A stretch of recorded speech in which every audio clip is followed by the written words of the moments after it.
Alrighty, folks, we need to talk about rent freeze, free buses, 2% tax on millionaires, and of course, city run grocery stores. We're going to do this with somebody who's actually directly impacted by this, lives in New York City, has a new mayor, Jonathan Twomley. How you doing, buddy?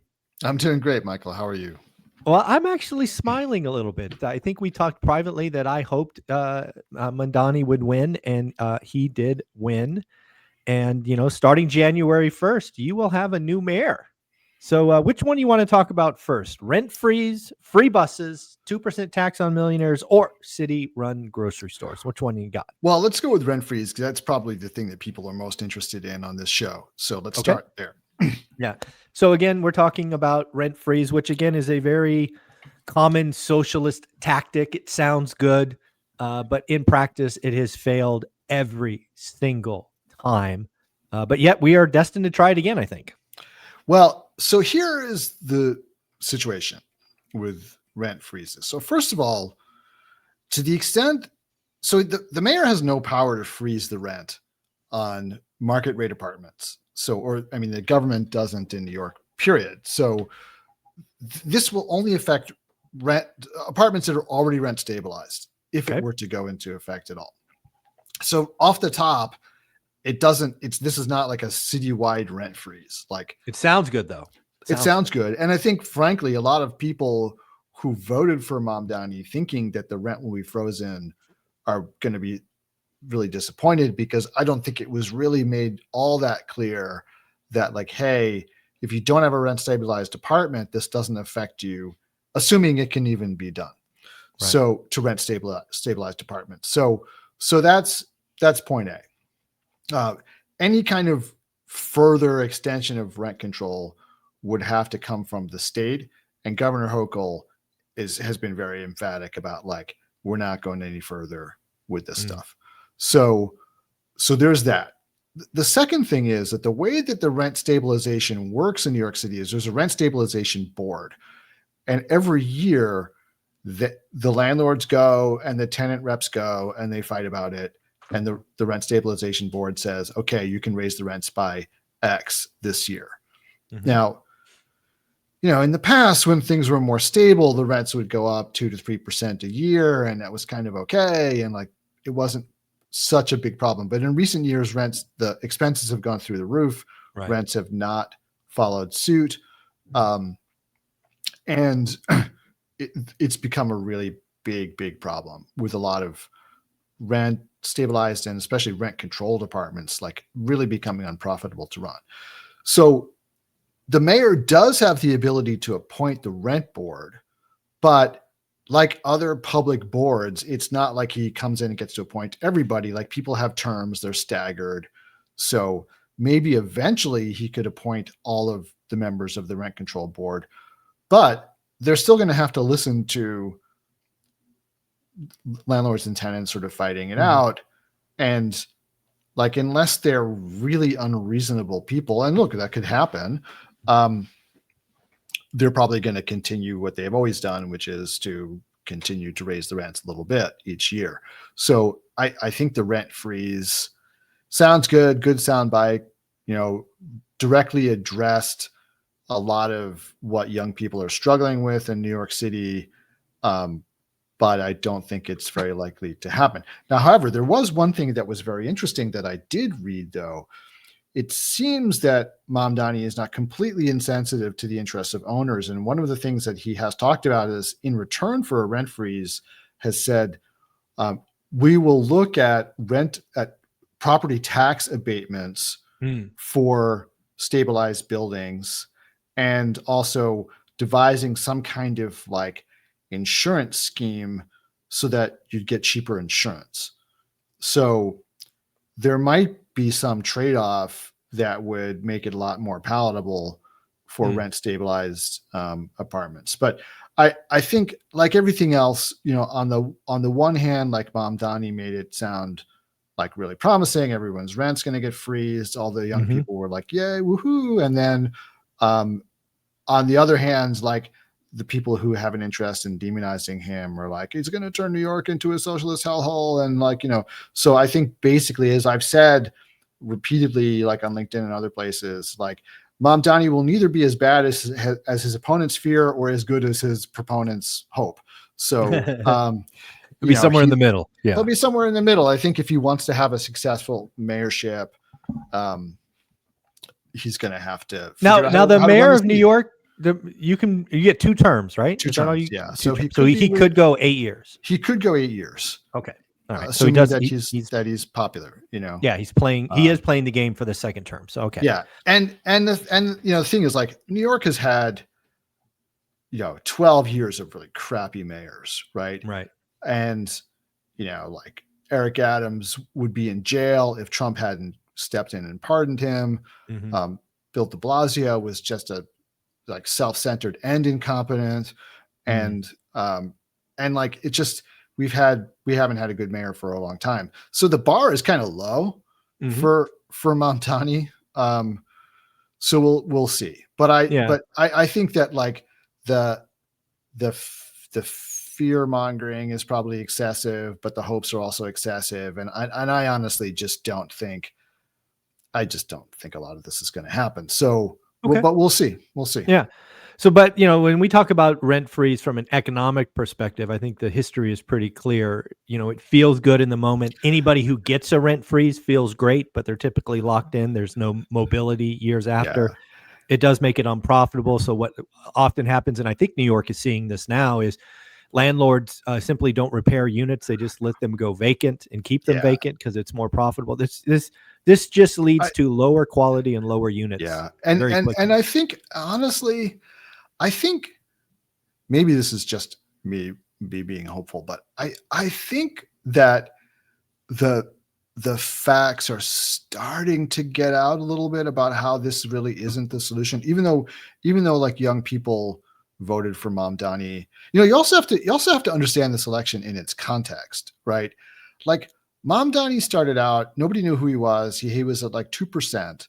And then Cuomo decided to run and basically sucked up all the air in the space that would traditionally have like a kind of centrist, technocratic, democratic, who would have like won, right? But basically Cuomo kind of sucked up all that air and made it impossible for all of the like normal candidates to get any airtime. And then, but of course Cuomo had all these problems with like like the sexual harassment stuff, and he's just like a really tainted candidate. So a lot of people just like were not going to vote for him, and it kind of left Mamdani in a way as like the only viable candidate, because he did have like his core of support that grew, but like he would not have won if there had been somebody who didn't have Cuomo's baggage, right? And so that's another thing. And everybody's saying like, oh, New York is socialist and all this kind of stuff. I mean, you got to like really understand it in its context. Mamdani won with like barely 50% of the vote. Yeah. And it was a big turnout election, but it's like, I don't know. I just think you can't really read too much into it. There's also like really, really strong anti-Trump feeling in New York. He was like, Cuomo got Trump's endorsement, and I'm still not sure whether he sought it or whether Trump just dumped the endorsement on him. Right. But I think that actually hurt Cuomo quite a bit. I know a number of people who were like, yeah, I was going to vote for Cuomo until Trump endorsed him. And I was like, the hell with that. So hell with that guy. All right. Yeah. All right. So I think that it's like, and there wasn't any like wave of like socialists being elected to the city council, so it's like there's a lot of I just think it's sort of like the headlines. He had good timing. He had good timing. Yeah. So So the other thing I thought was interesting is I've done a little research on this because I knew we were going to talk about this. The whole idea of free buses. Yeah. Right. I heard some sound bites about him. The reason he wants free buses is so bus drivers don't get beat up, which I think is kind of crazy. Like a $2 fee is going to whatever. But also I read that somewhere your bus system, I don't know what it is, the acronym, but you're already running at like a $3 billion loss, right? It's not a profitable thing. So, taking it to zero seems I mean, I get the idea of, oh, by the way, it makes it easier for people to get the jobs, but it also makes it easier for homeless and whatnot just to get on the bus and sleep. Yeah. It just sounds like a horrible idea to me, but you're in New York City, so you're going to see it. What do you think? Free buses? I don't know. I mean, they were running free buses during COVID. Okay. And so not unheard of. Not unheard of. Yeah, they Awesome. did. Okay. They did kind of run free buses then. So, I mean, I don't know. Has there been I don't think there's anywhere that has like a free public transport system that I know of. I mean, not in Europe, not in Japan. Like, so yeah. I don't. And he's only talking about the buses.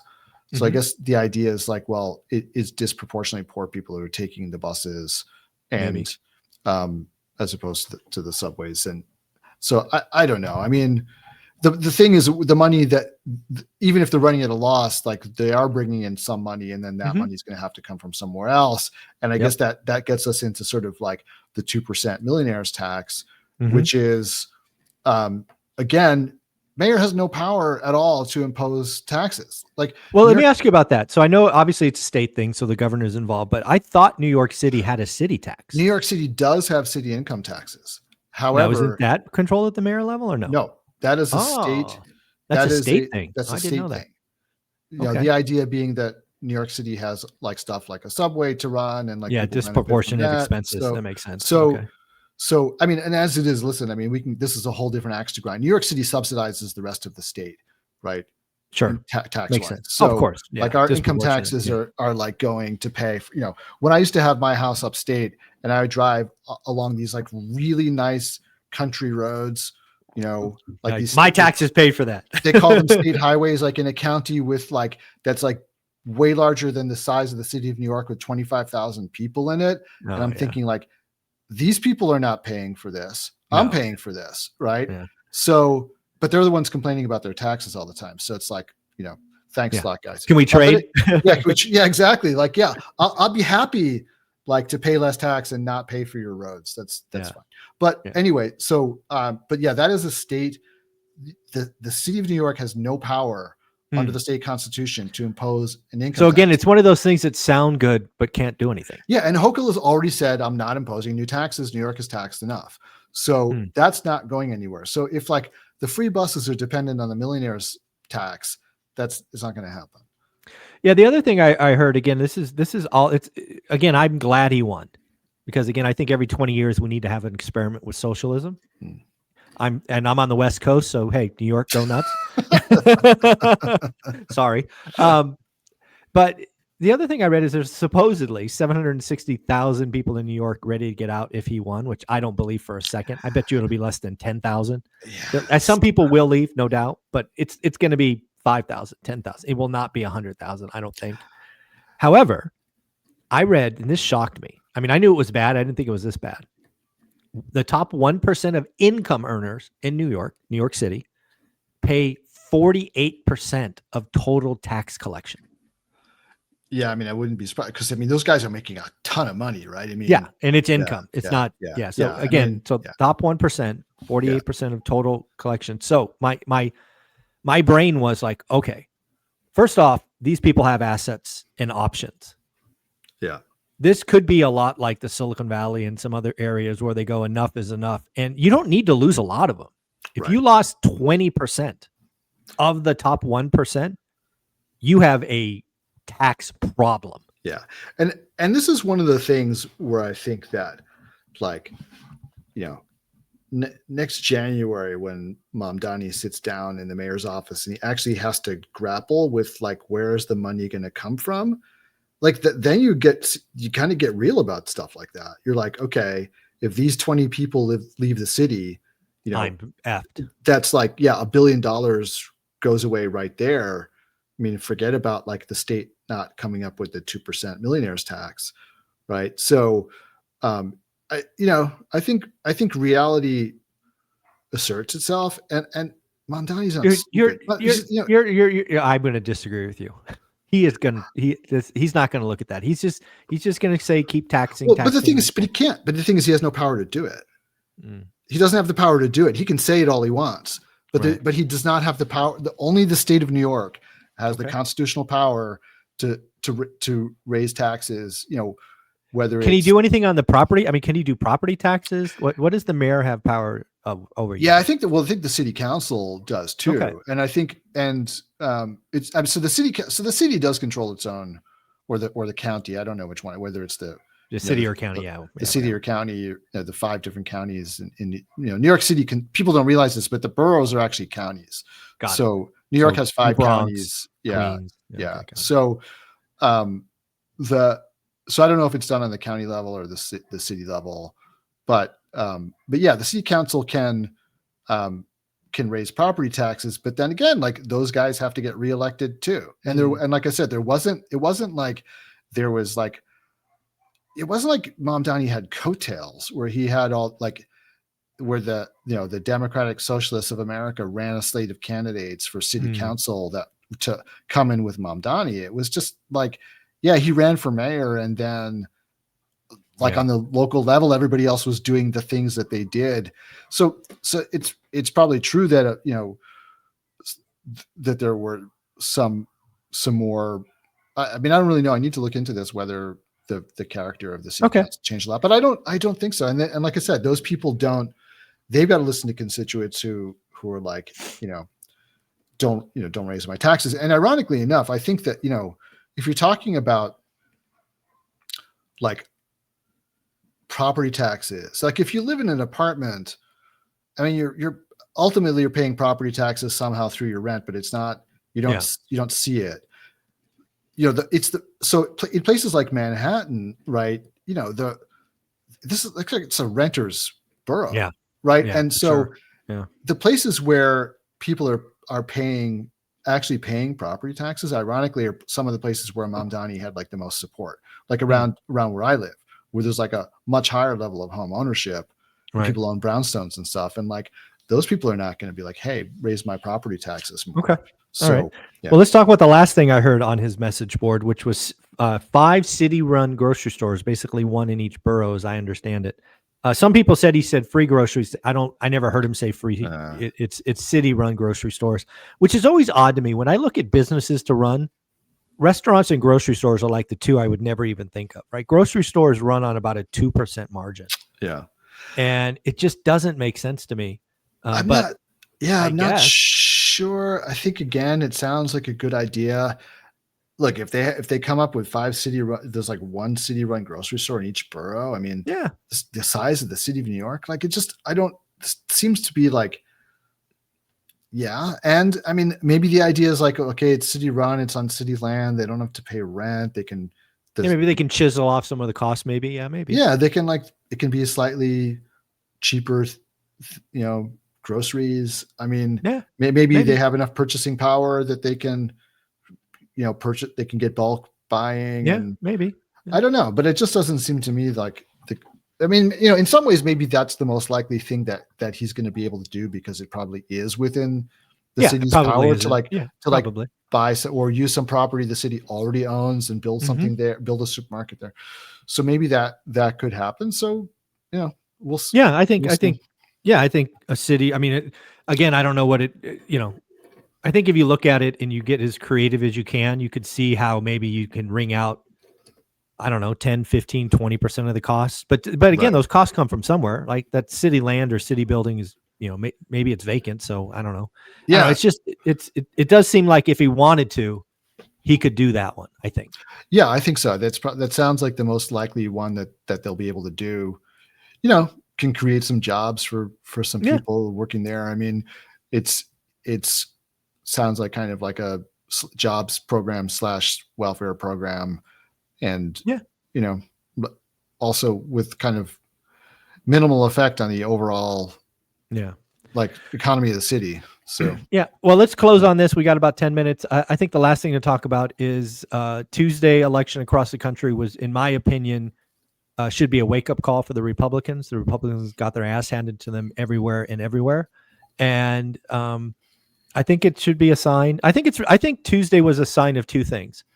One, the Republicans got caught sleeping, right? Trump was not on the ballot. So, daddy wasn't there to, marshal the resources. And, they didn't really have a message, right? Americans are hurting.